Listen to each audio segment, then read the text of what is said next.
Hello student, स्वागत है आपका आईसीटी वर्चुअल क्लासेस में। मैं हूं कविता, आपकी साइंस टीचर। उम्मीद करती हूं आप सभी अच्छे होंगे और स्वस्थ होंगे। तो क्लास हम यहां पर अपने क्वेश्चन आंसर्स करेंगे। हमारे सारे जो चैप्टर है वो रिवीजन में अब चलेंगे क्योंकि सारे चैप्टर हमने कवर कर लिए हैं। आज का जो हमारा चैप्टर है वो है reaching the age of adolescence. ठीक है, हम बात कर रहे हैं किशोर अवस्था के बारे में। अच्छा, ये जो सारे हमारे चैप्टर है क्योंकि हम पढ़ चुके हैं तो कोशिश करेंगे कि क्वेश्चन आप खुद सॉल्व यहाँ पर करें, क्योंकि यहाँ पर अभी तक हमने एक दो बारी जो चैप्टर है वो रिवाइज भी कर लिए हैं। क्वेश्चन जो हमारे होंगे वो जैसे कि हम बात करते हैं एमसीक्यूज के बारे में। सबसे पहले हमारे पास मल्टीपल चॉइस क्वेश्चन आएंगे, ठीक है, जिसमें हम सॉल्व कैसे करते हैं वो आप अच्छी तरीके से जानते हैं।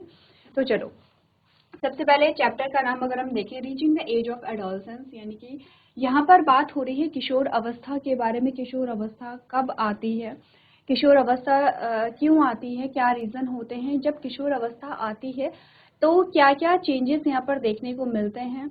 यहाँ पर हम देखेंगे कि जो बेबी गर्ल है या बेबी बॉय है, बेबी तो नहीं बोलेंगे क्योंकि किशोर अवस्था आते आते अब किशोर हो जाते हैं, तो अब आप बोलेंगे कि यहाँ पे जो गर्ल है, ये गर्ल्स जो हैं या बॉयज़ जो हैं, उनमें जो चेंजेस हैं वो कैसे चेंजेस हमें देखने को मिलते हैं। ठीक है, किशोर अवस्था के दौरान वो क्या क्या चीज़ें हैं जो यहाँ पर देखने को मिलती है, फिजिकली कहें या इंटरनली कहें, वो हम इन चीज़ों के बारे में हमने समझा था। साथ ही साथ किशोर अवस्था के दौरान वो कौन सी चीज़ें हैं जो नॉर्मली होती हैं, ठीक है, या जो आप शेयर नहीं कर पाते हैं, या ऐसी कौन सी बातें हैं जो आपको उस टाइम पे ध्यान देनी चाहिए। तो देखो, जो भी चैप्टर हम पढ़ते हैं उसका एक मोटिव होता है यहाँ पर, क्योंकि आप भी किशोरों की श्रेणी में आते हैं और ये चैप्टर आपके लिए बहुत बेनिफिशियल होगा क्योंकि आप खुद से रिलेट कर पाएंगे यहाँ पर कि हमारी बॉडी में जो चेंजेस आते हैं या आपकी इमोशंस में जो चेंजेस आते हैं, सिर्फ बॉडी की बात नहीं हो रही है, सिर्फ फिजिकल चेंजेस की बात नहीं हो रही है, इमोशनली भी बहुत ज़्यादा चेंजेस यहाँ पर आते हैं। आप सोशली बहुत चेंजेस आप में आते हैं। यहाँ पर आप कह सकते हैं कि जो डेवलपमेंट है वो पीक पर होता है। सोशली आप डेवलप करते हैं, इमोशंस आपके डेवलप यहाँ पर होते हैं, फिजिकली आप डेवलप होते हैं, यहाँ पे मेंटली आप डेवलप होते हैं। तो यहाँ पर आपका ऑल ओवर डेवलपमेंट चल रहा है। लेकिन यहाँ पर आपने कहा क्योंकि हार्मोनल सिक्रीशन जो है वो यहाँ पे बढ़ते हैं या घटते हैं, और इस केस में यहाँ पर आपके जो इमोशंस है, कभी आपके इमोशंस डिस्टर्ब भी हो सकते हैं, कभी आप यहाँ पे लो फील करते हैं, कभी आपको ऐसा लगता है कि आप खुद से सेटिस्फाई नहीं रहते हैं कि आप जैसा परफॉर्म कर रहे हैं अपनी सोसाइटी में, अपने घर में, अपने स्कूल में, अपनी एकेडमिक्स में, तो हो सकता है कि उस टाइम पर आप खुद से सेटिस्फाई ना हो। तो ये सारी जो चीज़ें हैं वो नॉर्मल होती हैं और हर किशोरों में ये चीज़ें देखने को मिलती हैं। देखिए, ऐसा नहीं है कि सेम तरीके से जो किशोर है वो रिएक्ट करेगा। देखो, चेंजेस तो ऑलमोस्ट सेम है सब में, ठीक है, पैटर्न सेम है। हाँ, यहाँ पर जो एज है आपने कहा वो थोड़ा सा वेरी कर सकती है। एज यानी कि हो सकता है कि किसी में 12 वर्ष की उम्र में किशोर अवस्था आई है, किसी में 13 वर्ष की उम्र में आ सकती है, थोड़ा सा आगे पीछे हो सकता है। ठीक है, टाइम पीरियड जो है वो थोड़ा सा आगे पीछे हो सकता है, लेकिन अगर हम पैटर्न की बात करें तो पैटर्न सिमिलर होगा, सेम होगा। ठीक है, क्योंकि सब में एक जैसे ही हार्मोन जो है वो सिक्रीट हो रहे हैं। अगर हम सेकेंडरी कैरेक्टर की बात करें तो सारे बॉयज में जो सेकेंडरी कैरेक्टर है वो सिमिलर होते हैं, सारे गर्ल्स में जो सेकेंडरी कैरेक्टर है वो सिमिलर होती हैं। ठीक है, अब जो बॉडी रिस्पॉन्स करती है या आपका ब्रेन जो रिस्पॉन्स करता है, वहां पर स्लाइटली आपको डिफरेंसेस देखने को मिल सकते हैं। हो सकता है कि कोई जो यहाँ पर बच्चा है जो किशोर अवस्था में अभी अभी आया है और वो बहुत ज़्यादा इमोशनल हो, वो उसे बहुत चीज़ें जो है वो बहुत ज़्यादा अफेक्ट करती हूँ, बहुत जल्दी अफेक्ट करती हूँ। वहीं एक और किशोर है, उसी की उम्र का है, उसी की एजमेट का है, और वो जो है यहाँ पर उस सेम चीज़ को उतनी जो सेम चीज़ यहाँ पर उसे अफेक्ट कर रही है, दूसरे बच्चे को वो उतनी हैविली, उतनी ज़्यादा अफेक्ट ना करें। यानी कि जहाँ पर एक बच्चा जो है बहुत ज़्यादा इमोशनली बिहेव कर रहा है, ठीक है, उसे चीज़ें बहुत ज़्यादा जल्दी हिट कर रही है, वहाँ हो सकता है कि दूसरा जो बच्चा है वो उतना इमोशनल फील ना करे, वो उतने जल्दी यहाँ पर उसे चीज़ें हिट ना करें। तो यहाँ पर जो रिस्पॉन्स होता है वो भी स्लाइटली डिफरेंट होगा। ऐसा नहीं है, क्योंकि देखो हमने ये पढ़ा है कि हर एक इंडिविजुअल जो है वो डिफरेंट है, ठीक है, इंडिविजुअल डिफरेंसेस जिसे हम कहते हैं। आगे जाकर के जब आप साइकोलॉजी पढ़ेंगे, आपके पास कहीं कहीं कुछ ना कुछ पार्ट यहाँ पे रहता है। जैसे कि अगर हम यहाँ की बात करें तो यहाँ पे भी थोड़ा सा जो पार्ट है, आपको साइकोलॉजिकली स्ट्रॉन्ग बनाना है, आपको इंफॉर्मेशन देना है, नॉलेज देना है कि यहाँ पर किशोर अवस्था के दौरान क्या होता है और क्यों होता है, बेसिकली रीज़न क्या है उसके। तो ये भी आपको क्या करना है, यहाँ पर एक इन्फॉर्मेशन देना होता है। एक्चुअली में होता है क्या, साइकोलॉजी में हम करते क्या है, बिहेवियर स्टडी करते हैं। हमें बस अपना बिहेवियर स्टडी करना है, कहाँ पर हम कैसा रिएक्ट करते हैं। यहाँ पर हमें जब हम अपने बिहेव को स्टडी करने लगते हैं, तब हमें अपने जो अच्छे जो पॉइंट्स होते हैं, जो हमारे बुरे पॉइंट्स होते हैं, बुरे यानी कि जो हमें सुधारने हैं, जो हमें चेंज करने हैं, उनके बारे में हमें पता चलता है। हम उन पे काम कर पाएंगे, लेकिन कब कर पाएंगे, जब हमें पता होगा उन चीज़ों के बारे में। तो जब आप कभी साइकोलॉजी पढ़ेंगे, तब आप चीज़ों को समझेंगे कि सेम कंडीशन है, ठीक है, सेम सिचुएशन है, और दो व्यक्ति उस सेम सिचुएशन में हैं, दो अलग अलग व्यक्ति हैं, ठीक है, और सेम सिचुएशन में है। वहाँ पर उनके पास जो भी कंडीशंस हैं वो एक जैसी होती हैं, लेकिन दोनों का रिस्पॉन्स यहाँ पर अलग, एक जैसा भी हो सकता है, ऐसा नहीं कि अलग ही होगा, लेकिन आप अगर मैक्सिमम केसेस में देखेंगे तो दोनों का बिहेवियर अलग होगा, क्योंकि दोनों अलग अलग इंडिविजुअल हैं। दोनों का जो यहाँ पे इमोशनल बैलेंस है वो भी अलग अलग होता है। जहाँ कोई बहुत ज़्यादा इमोशनल हो सकता है, तो कोई यहाँ पे बहुत कम इमोशनल हो सकता है, कोई मीडियम है, नॉर्मल है। तो अलग अलग चीज़ें यहाँ पर होती हैं। हमने कहा कि देखो पैटर्न सेम होगा, चेंजेस सेम होते हैं। हाँ, कौन सा किशोर किसी चीज़ को कैसे लेता है वो डिफरेंट हो सकता है। कुछ काफ़ी स्ट्रांग होते हैं, इमोशनली काफ़ी स्ट्रांग होते हैं, तो वो चीज़ों को बहुत ईजिली हैंडल कर लेते हैं। जो थोड़ा सा ज़्यादा इमोशनल होते हैं उनके लिए चीज़ें टफ पड़ जाती हैं। जो इंट्रोवर्ट होते हैं उनके लिए चीज़ें और ज़्यादा टफ पड़ जाती है। जो इनिशियल फेज होता है, धीरे धीरे वो सीखते हैं कि कैसे एडजस्ट करना है, कैसे सोसाइटी में मिक्स होना है यहाँ पे। तो देखो, यहाँ पर जो किशोर होते हैं, जैसे कि हम अभी बात करें कि ये चैप्टर हम क्यों पढ़ रहे हैं।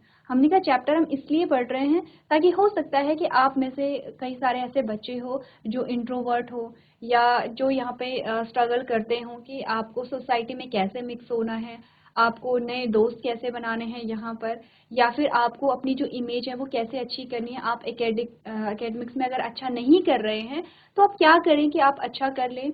आपको यहाँ पे अटेंशन चाहिए होती है, तो अगर किसी की अटेंशन नहीं मिल रही है तो क्या होगा यहाँ पर, ठीक है। अगर किसी की बहुत ज़्यादा अटेंशन मिल रही है तो क्या होगा यहाँ पर। आप चाहते हैं कि हर कोई, आप जहाँ भी जाएं, हर कोई आपको अच्छा माने, आपको बहुत अच्छे से ट्रीट करे, ठीक है। तो ये सारी जो फीलिंग्स हैं ये सेम है, ये कॉमन होती हैं, और हर एक किशोर के मन में ये सारी जो चीज़ें हैं वो आती हैं, ठीक है। तो यहाँ पर बहुत सारे बच्चे ऐसे भी होंगे जो एक्सट्रोवर्ट है, जो बहुत इजीली फ्रेंडशिप कर लेते हैं, जो बहुत अच्छे हंसमुख होते हैं, जिन्हें हर जगह अच्छा माना जाता है, ठीक है। कुछ ऐसे होंगे जो इंट्रोवर्ट होंगे, जो ज़्यादा बात नहीं कर पाते हैं, या जो घुल मिल नहीं पाते हैं बहुत ज़्यादा जल्दी। तो यहाँ पर हमें यही सीखना है। ऐसा नहीं है कि सारी चीज़ें हम इसी चैप्टर में सीख लेंगे, लेकिन बेस जो है वो यहाँ से चलेगा कि जब किशोर अवस्था में हम आते हैं तो क्या क्या चेंजेस हमारी बॉडी में हमें देखने को मिलते हैं। बॉडी में जो चेंजेस आते हैं, आपने कहा देखो सारी जो हेल्थ है वो एक दूसरे से कनेक्टेड है। हमने हेल्थ के बारे में बात की थी कि एक्चुअली में हेल्थ क्या होती है, स्वास्थ्य क्या होता है। हमने कहा फिजिकली फिट रहना ही हम हेल्थ कंसिडर नहीं करेंगे इसको। देखो, स्वास्थ्य का मतलब सिर्फ ऐसा नहीं है कि शारीरिक रोग नहीं है। आपने कहा कि हो सकता है कि कोई शारीरिक रूप से स्वस्थ हो, ठीक है, लेकिन वो मानसिक रूप से स्वस्थ ना हो, उसे कोई टेंशन हो, कोई परेशानी हो, ठीक है, और इसी वजह से वो हर समय जो है वो चिंता में रहता होगा। इससे क्या होगा, धीरे धीरे इसकी फिजिकल हेल्थ भी अफेक्ट करेगी। जैसे जैसे आपका ब्रेन सोचता है वैसे आपकी बॉडी जो है वो रिएक्ट करने लगती है, आपके इमोशंस डिस्टर्ब हो जाते हैं, आपका सोशल बिहेवियर डिस्टर्ब यहाँ पर हो जाता है। तो आपने कहा एक हेल्थ जो है वो दूसरी हेल्थ से जुड़ी हुई है। अच्छा, जब आप बीमार होते हैं, आपको फीवर है, तो आप खुद से अच्छा फील नहीं करते, क्योंकि आपका जो शारीरिक स्वास्थ्य है वो अच्छा नहीं है। तो ऐसा नहीं होगा कि आप उस टाइम पे बहुत एक्टिव फील करेंगे, बहुत खुश रहेंगे, और आपका मन करेगा कि आप खूब पढ़ाई करें या आप खूब गेम्स खेलें। उस टाइम पे ऐसा नहीं होता, क्योंकि आपकी शारीरिक स्वास्थ्य अच्छा नहीं है। अच्छा, कभी क्या होगा, आपका रिजल्ट आ गया, आपने बहुत अच्छी मेहनत की थी, लेकिन आपके नंबर बहुत कम आए हैं। अब यहाँ पर आपको फिजिकली कोई हार्म नहीं पहुंचा है, आप बीमार नहीं हुए हैं, लेकिन आप मेंटली क्या हैं, थोड़ा सा स्ट्रेस्ड है, आपको थोड़ा टेंशन हो रही है, आप थोड़ा यहाँ पर लो फील कर रहे हैं, डिसअपॉइंट फील कर रहे हैं कि ऐसा कैसे हुआ है। इस केस में भी ऐसा नहीं होगा कि आपकी बॉडी बहुत एक्टिव फील करेगी और आप यहाँ पर बहुत एनर्जेटिक फील करेंगे, ऐसा नहीं होगा। आपकी बॉडी भी कुछ ऐसा ही फील करेगी, आपको ऐसा लगेगा कि बस मैं एक जगह पे बैठा रहूं या बैठी रहूं, ठीक है, मुझे कहीं नहीं जाना है, मुझे कुछ खाने का मन नहीं है। तो एक हेल्थ दूसरी हेल्थ को अफेक्ट करती हैं। तो ये जो चीज़ें हैं यहीं से शुरू होती हैं। देखो, जब बच्चे रहते हैं, बचपन में हम छोटे रहते हैं, बाल्यावस्था में हम रहते हैं, तो हमें बहुत ज़्यादा फर्क नहीं पड़ता है कि सामने वाले जो हमारे पड़ोसी हैं वो हमारे बारे में क्या सोचते हैं, या फिर मेरे जो फ्रेंड सर्कल है वो मेरे बारे में क्या सोचता है, या फिर मेरे घर वाले जो हैं वो मेरे बारे में क्या सोचते हैं। ठीक है, उस टाइम पे तो हम छोटे रहते हैं, जैसे जैसे हम बड़े होते हैं ये जो चीज़ें हैं ये डेवलप होने लगती हैं कि कौन मेरे बारे में क्या सोचता है। तो यहाँ पर हमने कहा कि इस चैप्टर में हमने जो चीज़ें यहाँ पे डिस्कस की हैं वो हैं हमारे फिजिकल चेंजेस से रिलेटेड, कि फिजिकल चेंजेस एक्चुअली में कैसे आते हैं और क्यों आते हैं। इसी से रिलेटेड हम क्वेश्चन आंसर्स भी डिस्कस करेंगे। तो चैप्टर हमें नहीं पढ़ना है, हमें क्वेश्चन आंसर डिस्कस करने हैं। हमारे पास एमसीक्यूज आते हैं, मल्टीपल चॉइस क्वेश्चन आते हैं। अब देखो क्वेश्चन को पढ़ो, सबसे बेसिक सा क्वेश्चन हमारे पास यहाँ पर आया है जो अपने पहले भी डिस्कस हमने किए हैं। ठीक है, अब यहाँ पर ऐसा नहीं है कि आप क्या करेंगे, यहाँ पर एक आइडिया लगाएंगे। अब आपको अपने अंडरस्टैंडिंग के बेसिस पे ये क्वेश्चन जो है वो सॉल्व करने हैं। तो क्वेश्चन में पूछे गए which of the following should an adolescent choose for his और हर मील। आपने कहा कि निम्नलिखित एक किशोर को, एक जो किशोर है यहाँ पर, अच्छा ये क्वेश्चन सिर्फ किशोर के लिए नहीं है, एक नॉर्मल किसी भी व्यक्ति के लिए है। एक नॉर्मल पर्सन है, उसको अपने भोजन के लिए इनमें से क्या यहाँ पे सेलेक्ट करना चाहिए। ये एक किशोर को निम्नलिखित में से कौन सा जो भोजन है वो अपने भोजन में क्या करना चाहिए, किस प्रकार का भोजन अपने भोजन में शामिल करना चाहिए। ठीक है, ऑप्शंस है चिप्स है, पहला ऑप्शन है कि चिप्स है, नूडल्स है एंड एफ्रेटेड बेवरेजेस है, वेजिटेबल्स कटलेट्स है, या चिप्स एंड लेमनेड है, राइस नूडल एंड पॉपकॉर्न है, चपाती दाल एंड वेजिटेबल है। तो इतना देखो एक बार पढ़ लीजिए आप, बहुत कॉमन सा क्वेश्चन है। ये क्वेश्चन कहाँ से आया है, आपने कहा बैलेंस डाइट जब हम पढ़ते हैं, संतुलित आहार की जब हम बात करते हैं, तो हमने कहा कि यहाँ पर संतुलित आहार सिर्फ एक किशोर के लिए ही नहीं बल्कि सभी के लिए बहुत ज़्यादा आवश्यक होता है। बस डिफरेंस इतना है कि किशोर को एक बैलेंस डाइट की ज़्यादा ज़रूरत होती है, उसे सारे न्यूट्रिएंट्स की ज़्यादा ज़रूरत होती है, क्योंकि उस टाइम पे उसकी जो बॉडी है वो एक डेवलपमेंटल फेज में रहती है, यानी कि यहाँ पे विकास हो रहा होता है, आपकी बॉडी में बहुत सारे चेंजेस आते हैं, आपकी बॉडी की बहुत सारी रिक्वायरमेंट रहती हैं, काफ़ी सारे न्यूट्रिएंट्स की यहाँ पे आवश्यकता होती है। तो इसलिए हमने कहा कि किशोर को एक संतुलित आहार की आवश्यकता होती है। क्वेश्चन ये कि संतुलित आहार या बैलेंस डाइट होती क्या है। क्लास 6 और 7 में हमने ये सेम टर्म डिस्कस किया था, जिसमें हमने बैलेंस डाइट की यहाँ पे बात की थी। एक बार अपने ऑप्शंस आप लोग देख लेंगे।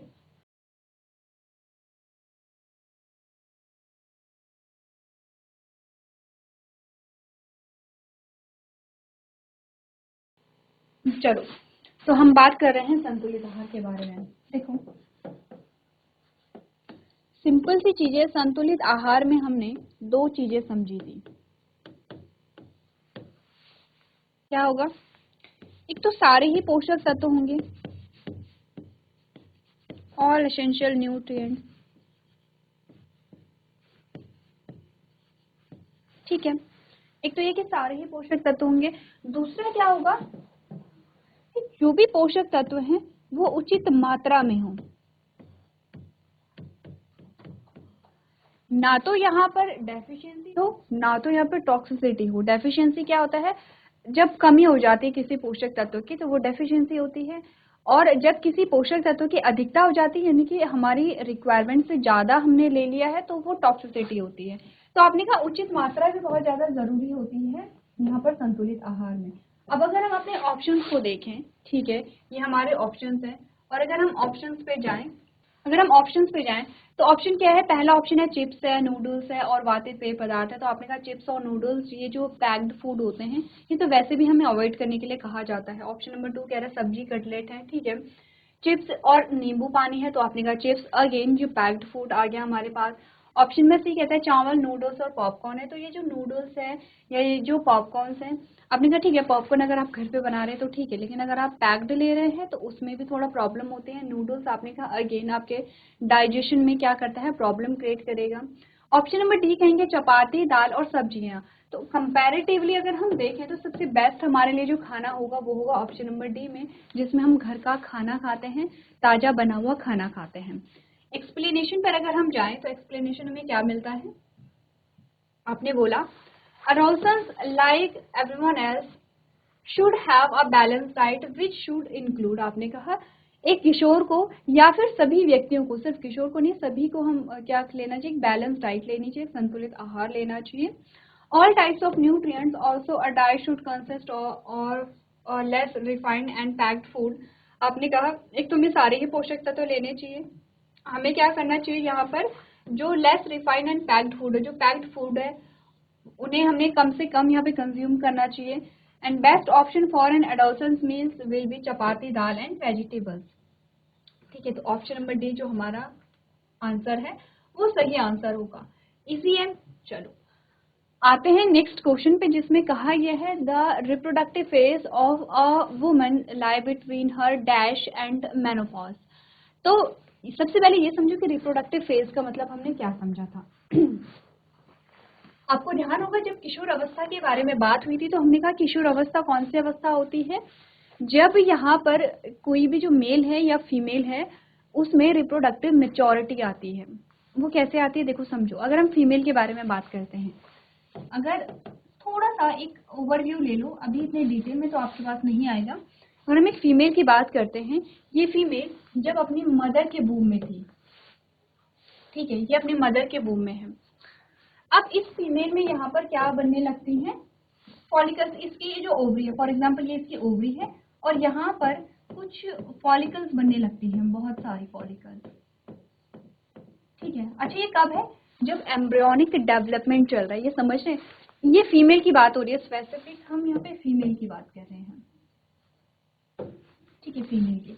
तो ये जो फीमेल है और फीमेल की जो ओवरी है, ओवरी में अब हम समझते हैं ओवरी में क्या होगा, गैमेट फॉर्मेशन होगा. ठीक है. तो जो फीमेल की ओवरी है उसमें बहुत सारे फॉलिकल्स बनने लगते हैं, बहुत सारे फॉलिकल्स यहाँ पे बनते हैं. अच्छा यहाँ पर कुछ टाइम बाद ये जो फॉलिकल्स बनती हैं, ये फॉलिकल्स यहाँ पे डिस्ट्रॉय भी होती हैं. ठीक है, धीरे धीरे ये डिस्ट्रॉय भी होती हैं. अब जब पार्चुलेशन का यहाँ पे टाइम आता है, पार्चुलेशन का जब टाइम होगा या डिलीवरी का टाइम होगा, तब फॉलिकल्स में कोई भी डेवलपमेंट यहाँ पे नहीं पाया जाएगा. ठीक है, फॉलिकल्स में डेवलपमेंट नहीं पाया जाएगा. तो जो जब यहाँ पे किशोर अवस्था आती है उस टाइम पे जो फीमेल की जो ओवरी है, अब यहाँ पर जो फीमेल है यहाँ पे इसका बर्थ हो गया है. ठीक है,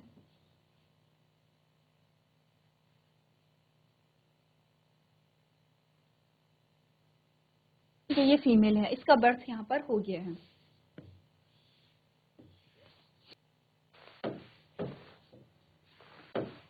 अब हम बात करते हैं फीमेल की ओवरी के बारे में.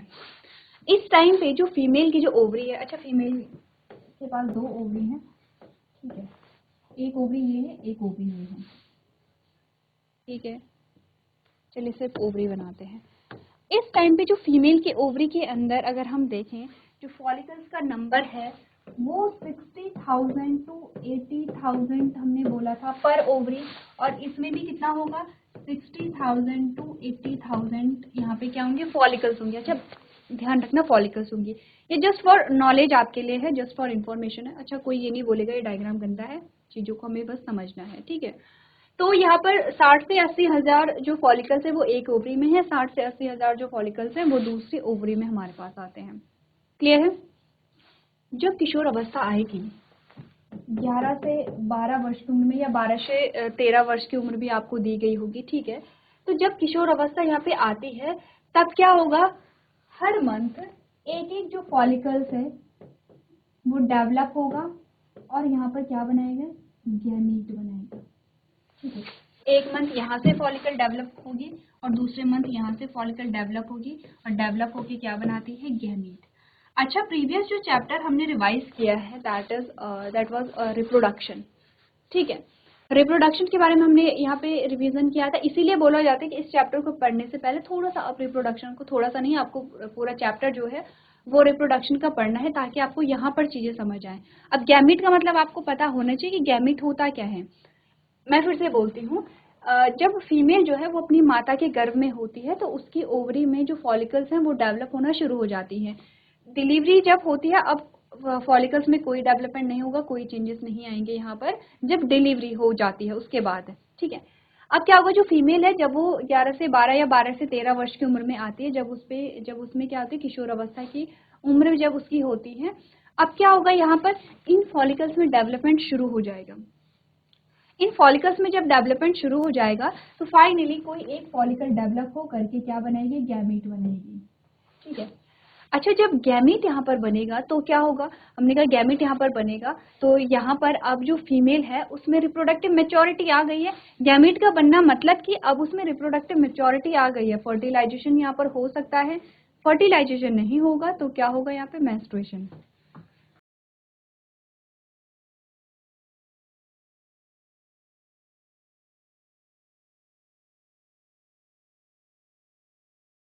ठीक है, तो हमने बोला कि यहाँ पर गैमेट फॉर्मेशन अगर हो गया है तो या तो फर्टिलाइजेशन होगा, ठीक है, फर्टिलाइजेशन नहीं होगा तो मेंस्ट्रुएशन होगा। तो देखो, रिप्रोडक्टिव फेज आने के जो साइन होते हैं वो क्या होगा, एक तो मेंस्ट्रुएशन हो जाएगी, उसी से हमें पता चल जाएगा कि यहाँ पर अब रिप्रोडक्टिव मेच्योरिटी आने लग गई है, तो मेंस्ट्रुएशन होता है, फिजिकल चेंजेस यहाँ पर आते हैं। तो ये स्टार्ट होता है इस एज में, ठीक है। लेकिन आपने कहा कि एक फीमेल की बॉडी में एक एज ऐसी भी आती है कि जहाँ पर मेंस्ट्रुएशन जो है वो स्टॉप हो जाएगा, और उसको हम क्या कहेंगे, मेनोपॉज कहते हैं। मेनोपॉज का मतलब होता है कि मेंस्ट्रुएशन जो है वो कम्प्लीटली यहाँ पर बंद हो गई है, अब मेंस्ट्रुएशन नहीं होगा। इसकी एज अगर हम देखें तो हमने इसकी एज 45 टू 50 ईयर यहाँ पर पढ़ी थी, ठीक है। 45 से 50 वर्ष की उम्र जब किसी भी फीमेल की होती है तो मेनोपॉज यहाँ पर होता है। अभी आप देखेंगे, अगर आजकल के टाइम पे हम देखेंगे तो इतनी चेंजेस यहाँ पर हो गए हैं हमारी लाइफस्टाइल में कि ये जो एज है यहाँ पर ये काफ़ी घट चुकी है। काफ़ी लोगों में बहुत जल्दी मेनोपॉज भी देखने को मिलता है। चलिए, ये तो नेक्स्ट बात है। अब हमारे पास क्वेश्चन आता है कि जो रिप्रोडक्टिव फेज होती है वुमेन की, वो कहाँ से कहाँ तक होती है, ठीक है। ये क्वेश्चन हमारे पास आया है, कहाँ तक होगी, जहाँ तक मेंस्ट्रुएशन चलेगा, यानी कि अगर यहाँ से इससे आगे अगर मेंस्ट्रुएशन बंद हो गया है, इट मीन्स यहीं तक क्या है, रिप्रोडक्टिव फेज होता है फीमेल का। कहाँ से स्टार्ट होगा, यहाँ से स्टार्ट होता है जब किशोर अवस्था शुरू हुई होगी और जब क्या हुआ होगा, मेंस्ट्रुएशन स्टार्ट हुआ होगा, ठीक है। तो यहाँ पर आपने कहा कि यहाँ पर हम क्या लिखेंगे, हम ऐसा लिखेंगे कि the reproductive phase of women lies between her 11 to 12 year and menopause. हमने कहा ये तो डिपेंड करते कि हमारे पास ऑप्शन क्या आए हैं, ऑप्शन के अकॉर्डिंग हम यहाँ पर क्या करेंगे, अपना आंसर जो है वो यहाँ पे देखेंगे। चलो, ऑप्शन कहता है मेंस्ट्रुअल साइकिल, ऑप्शन कहता है मेंस्ट्रुएशन, ऑप्शन कहता है मेनार्क और ऑप्शन कहता है ओव्यूलेशन, ठीक है। तो ये सारे जो ऑप्शन हमारे पास आए हैं एज से रिलेटेड नहीं आए हैं, बल्कि एक टर्म हमारे पास दिया गया है। यहाँ पर क्या होगा, आपने कहा कि हमारा आंसर क्या आया था, किसी भी फीमेल के जो रिप्रोडक्टिव फेज जो स्टार्ट होता है वो कहाँ से होता है, जब उसमें मेंस्ट्रुएशन स्टार्ट होता है। तो मेंस्ट्रुएशन आपने कहा क्या, फिर हम उसको ओव्यूलेशन कहेंगे। तो देखो, ओव्यूलेशन जब हुआ होगा और जब फर्टिलाइजेशन नहीं हुआ होगा तभी यहाँ पे मेंस्ट्रुएशन हुई होगी, ठीक है। अभी के लिए हम ऐसा नहीं कह सकते कि हमारा आंसर होगा या नहीं होगा। मेनार्क क्या होता है, आपने कहा जो फर्स्ट मेंस्ट्रुअल साइकिल होती है, जो फर्स्ट मेंस्ट्रुअल साइकिल होती है that is known as a menarche, ठीक है। मेंस्ट्रुएशन क्या है यहाँ पर, आपने कहा कि यहाँ पे मेंस्ट्रुअल साइकिल का जो होना है, मेंस्ट्रुएशन इसे कहते हैं, ठीक है। यहाँ पे नेक्स्ट है मेंस्ट्रुअल साइकिल क्या है, आपने कहा साइकिल है ये 28 डेज की साइकिल होती है जो 1 से ले करके 28 तक चलेगी, ठीक है। मतलब फॉर एग्जाम्पल 1 महीने में देखो साइकिल कैसे चलती है, देखो 1 महीने में 30 दिन है, अच्छा 30 दिन होते हैं, ठीक है। तो किसी को जैसे मेंस्ट्रुअल साइकिल जो है, मेंस्ट्रुएशन जो 1 से शुरू हुआ है और ये चलेगा 28 तक, ठीक है। 1 से शुरू हुआ है, मेंस्ट्रुएशन 1 से शुरू हुआ है, फिर 28 को फिर से मेंस्ट्रुएशन शुरू हो गया है, ठीक है। ये हमने जब ग्राफिक रिप्रेजेंटेशन पढ़ा था तब हमें ये चीज़ें समझ में आती हैं कि फॉर एग्जांपल किसी को मेंस्ट्रुएशन 1 तारीख को यहाँ पर हो रही है तो 1 तारीख से उसकी साइकिल स्टार्ट हो गई है, ठीक है। अब उससे आपने कहा कि 28 से फिर उसकी साइकिल, फिर से उसको मेंस्ट्रुएशन हुआ है तो 28 से फिर उसकी साइकिल स्टार्ट हो गई है, तो आप 28 से फिर काउंट करने लगेंगे 29, 30, 1, 2, 3, 4, ठीक है। जितने भी आपके 28 डेज आते हैं अब वो आप यहाँ पे लिखेंगे।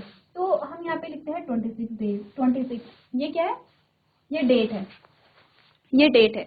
1 तारीख को किसी को मेंस्ट्रुएशन आए तो अब उसको 28 को आएंगे, ठीक है। 28 को अगर आए हैं तो अब अगले महीने की कब आएंगे, यहाँ पे 26 को आएंगे, क्योंकि हम कह रहे हैं कि ये साइकिल कितनी दिन की है, 28 दिन की है, 28 दिन की ये साइकिल है।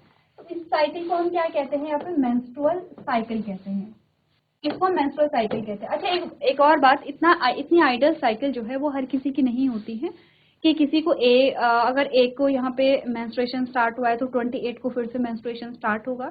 अलग अलग साइकिल होती है, किसी में 21, किसी में 24, किसी में 28 डेज की साइकिल देखी जाती है। तो इसीलिए अगर 4-5 दिन का गैप अगर होता है, अगर 4-5 दिन आगे या 4-5 दिन पीछे अगर होता है तो ये नॉर्मल माना जाता है। इतनी आइडल साइकिल बहुत कम लोगों में ऐसे देखने को मिलती है। ठीक है, तो मेंस्ट्रुअल साइकिल तो नहीं होगा यहाँ पे।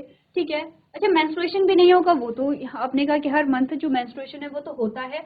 ओव्यूलेशन या मिनार्क में से क्या होगा? आपने कहा फर्स्ट मेंस्ट्रुअल साइकिल जब आई होगी, ठीक है, फर्स्ट मेंस्ट्रुअल साइकिल जब हमें देखने को मिली होगी तभी तो पता चला कि गैमेट फॉर्मेशन शुरू हो गया है। गैमेट फॉर्मेशन का पता कैसे चलेगा?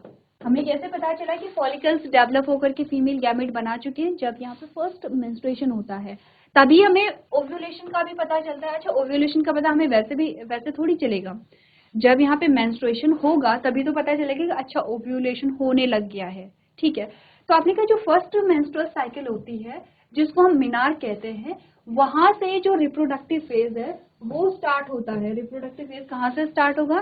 फर्स्ट मिनार्क जो होती है, फर्स्ट मेंस्ट्रुअल साइकिल जो होती है कहाँ तक होगी?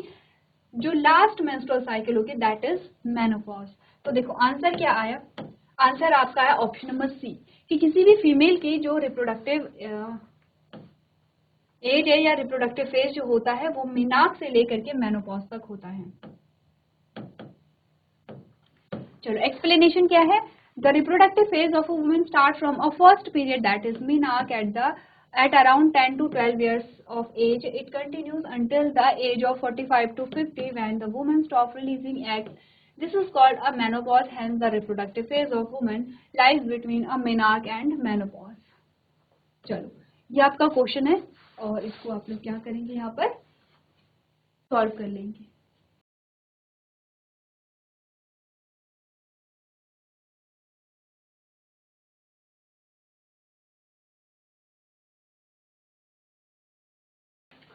चलिए तो आगे बढ़ते हैं। यहाँ पे अगला क्वेश्चन है, स्टेटमेंट आती है हमारे पास। पहली स्टेटमेंट है sweat gland, salivary gland and oil gland do not release there secretion directly into the blood. हमें यहाँ पे 3 ग्लैंड के नाम दिए हैं। स्वेट ग्लैंड है, ठीक है, स्वेट यानी कि जो पसीना होता है, जहाँ से हमारे जो पसीना है वो रिलीज होगा। सलाइवरी ग्लैंड जो सलाइवा यानी कि लार को सिक्रीट करेगा। एंड ऑयल ग्लैंड जो कि ऑयल को रिलीज करता है। ये अपनी जो सिक्रेशन है ये सीधे ब्लड में नहीं डालते हैं, ठीक है, ये डायरेक्टली ब्लड में अपने सिक्रेशन को नहीं डालते हैं। पहली स्टेटमेंट ये है, ये सही है या गलत है हमें ये देखना है। सेकंड जो स्टेटमेंट है वो कहती है these gland do not have duct. In gland के पास, इन ग्रंथियों के पास डक्ट नहीं होती है। दोनों स्टेटमेंट में से कौन सी स्टेटमेंट सही है? या दोनों सही हैं या दोनों गलत हैं या इनमें से एक गलत है एक सही है? ये जो ऑप्शन आपके पास आएंगे वो आपको सही चूज करने हैं। स्टेटमेंट नंबर पहला कहता है, जो स्टेटमेंट नंबर ए है वो कहता है कि बोथ स्टेटमेंट आर करेक्ट। दोनों ही स्टेटमेंट सही हैं। पहली भी सही है जो कहती है कि ये तीनों ग्रंथियां अपने सिक्रेशन को ब्लड में नहीं डालती हैं, और दूसरा भी सही है कि ये कहती है कि इनके पास डक्ट नहीं होती है। पहला ऑप्शन ये कहता है। दूसरा ऑप्शन कहता है कि ओनली स्टेटमेंट 2 इज करेक्ट। ये कहते हैं कि पहली जो है वो इनकरेक्ट है, जो कहता है कि ये अपने सिक्रेशन को ब्लड में नहीं डालते हैं, लेकिन दूसरा करेक्ट है जो कहता है कि इनके पास डक्ट नहीं होती हैं। ऑप्शन नंबर सी कहता है बोथ स्टेटमेंट आर इनकरेक्ट। दोनों ही स्टेटमेंट गलत है यहाँ पे। ऑप्शन नंबर 4 कहता है ओनली स्टेटमेंट 1 इज करेक्ट। सिर्फ पहली स्टेटमेंट सही है जो कहता है कि ये अपने सिक्रेशन को ब्लड में नहीं डालते हैं, लेकिन दूसरे स्टेटमेंट जो है वो इनकरेक्ट है जो कहता है कि इनके पास डक्ट नहीं होती हैं। तो ये जो आपका क्वेश्चन आया है ये किससे आया है? सिक्रेशन से रिलेटेड आया है। एंडोक्राइन सिस्टम जो हमने पढ़ा है उससे रिलेटेड आया है। एक बार आप इस क्वेश्चन को देखेंगे घर से और इसको सॉल्व करके लेकर के आएंगे। तो चलिए आज के सेशन में हम इतना ही करेंगे। अभी तक क्लास में बने रहने के लिए आपका धन्यवाद।